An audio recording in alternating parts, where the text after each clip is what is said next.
Let the world hear his word.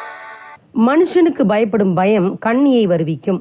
கர்த்தரை நம்புகிறவனோ உயர்ந்த அடைக்கலத்திலே வைக்கப்படுவான். நீதிமொழிகள் 29வது அதிகாரம் 25வது வசனம். சபை சரித்திரத்தில் மிக முக்கியமான பிரசங்கியார்களில் ஒருவர் ஜான் கிறிசோஸ்டம் என்பவர். கிரேக்க மொழியில் அவருடைய பெயருக்கு தங்க நாவு என்று பொருள்.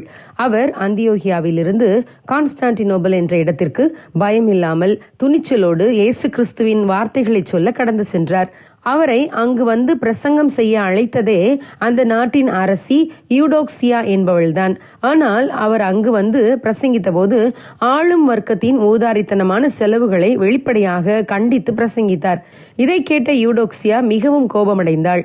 அவர் அரச குலத்துக்கு எதிராக பிரசங்கித்ததால் அவருக்கு தண்டனை கிடைக்கும் என்று அவருக்கு அறிவிக்கப்பட்டது. ஆனால் அவர் கொஞ்சமும் பயப்படவில்லை. கிறிசோஸ்டம், நான் எதை நினைத்தும் பயப்பட அவசியமில்லை. என்னுடைய மரணத்தை நினைத்தா நான் பயப்பட வேண்டும். கிறிஸ்து எனக்கு ஜீவனாய் இருக்கிறார். என்னுடைய மரணத்தின் மூலம் அவர் தரும் நித்திய ஜீவனை நான் பெற்றுக்கொள்வேன். ஒருவேளை அவர்கள் என்னை நாடு கடத்துவார்களா? அதற்கும் நான் பயப்படேன். ஏனெனில் பூமியும் அதன் நிறைவும் கர்த்தருடையது. அல்லது என்னுடைய சொத்துக்களை அவர்கள் பறிமுதல் செய்வார்களா? நான் இவ்வுலகில் வந்தபோது எதையும் கொண்டு வரவில்லையே, இங்கிருந்தும் ஒன்றும் கொண்டு போக போவதில்லை. எனவே இந்த உலகத்தில் எதுவும் என்னை பயப்படுத்த முடியாது என்று பகிரங்கமாக கூறினார். ஆம் பிரியமானவர்களே, இந்த உலக மனிதர்களுக்கு நாம் அஞ்சி நடுங்க தேவையில்லை. நாம் கர்த்தருக்கு பயந்து நடந்தோமானால் பல மரண கண்ணிகளுக்கு தப்பலாம்.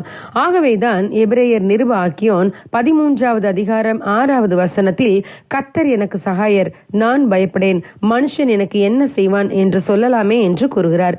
ஏனெனில் தேவன் நான் உன்னை விட்டு விலகுவதும் இல்லை, உன்னை கைவிடுவதும் இல்லை என்று சொல்லியிருக்கிறாரே. ஆனால் நாம் பல சமயங்களில் மனிதர்களுக்கு பயப்படவில்லையானாலும் பிள்ளைகளை குறித்து, வேலை வாய்ப்புகளை குறித்து, வியாதியை குறித்து, எதிர்காலத்தை குறித்து மிகவும் பயப்படுகிறோம். எந்த சூழ்நிலையும் என்னை ஒன்றும் செய்ய முடியாது என்று நாம் அறிக்கையிடும் போது தேவன் நமக்கு சகலவித பயங்களின் மேலும் ஜெயத்தை தருவார். ஆகவே நாமும் பயப்படாமல் கர்த்தர் எனக்கு சகாயர், நான் பயப்படேன், மனிதனும் என் சூழ்நிலைகளும் என்னை ஒன்றும் செய்ய முடியாது என்று சொல்லலாமே. God bless you. Have a godly day.